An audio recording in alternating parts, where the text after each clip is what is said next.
1361મો શબ્દ લોહી.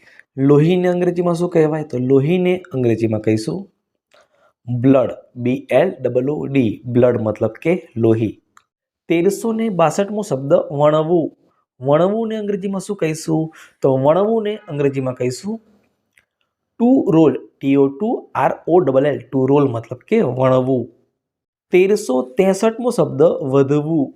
વધવુંને અંગ્રેજીમાં શું કહેવાય? તો વધવુંને અંગ્રેજીમાં કહીશું two grow. TOGROW. Grow. Two grow મતલબ કે વધવું. 1364મો શબ્દ વાગવું. વાગવુંને અંગ્રેજીમાં શું કહીશું? તો વાગવુંને અંગ્રેજીમાં કહીશું ટુ બી હર્ટ. TOTOBEHURT. ટુ બી હર્ટ મતલબ કે વાગવું.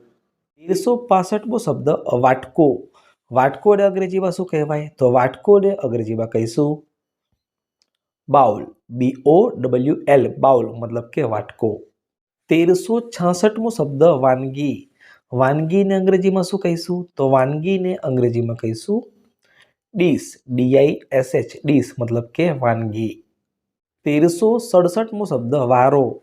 વારોને અંગ્રેજીમાં શું કહેવાય? તો વારોને અંગ્રેજીમાં કહીશું ટર્ન. TURN. ટર્ન મતલબ કે વારો. 1368મો શબ્દ વાસી. વાસીને અંગ્રેજીમાં શું કહેવાય? તો વાસીને અંગ્રેજીમાં કહીશું સ્ટેલ. STALE. સ્ટેલ મતલબ કે વાસી. 1369મો શબ્દ મિત્રો વાંકું વાળવું. વાંકું વાળવું અંગ્રેજીમાં શું કહીશું? તો વાંકું વાળવું અંગ્રેજીમાં કહીશું બેન્ડ. BAND. બેન્ડ મતલબ કે વાંકું વાળવું. એ સ્પેલિંગ મિસ્ટેક છે. સ્પેલિંગ થાય BAND. બેન્ડ મતલબ કે વાંકું વાળવું. 1370મો શબ્દ વિરામ કરવો.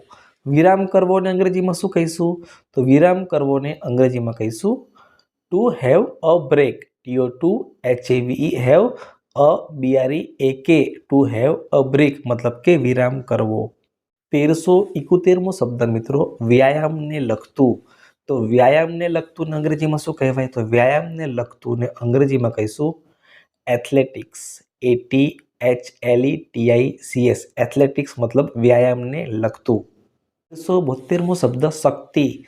શક્તિને અંગ્રેજીમાં શું કહીશું? તો શક્તિને અંગ્રેજીમાં કહેવાય સ્ટ્રેન્થ. STRENGTH. સ્ટ્રેન્થ મતલબ કે શક્તિ. 1373મો શબ્દ શરદી.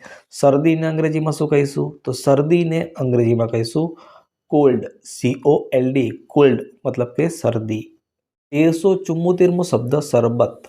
શરબતને અંગ્રેજીમાં શું કહેવાય? તો શરબતને અંગ્રેજીમાં કહીશું juice drink. JUICE DRINK. Juice drink મતલબ કે શરબત.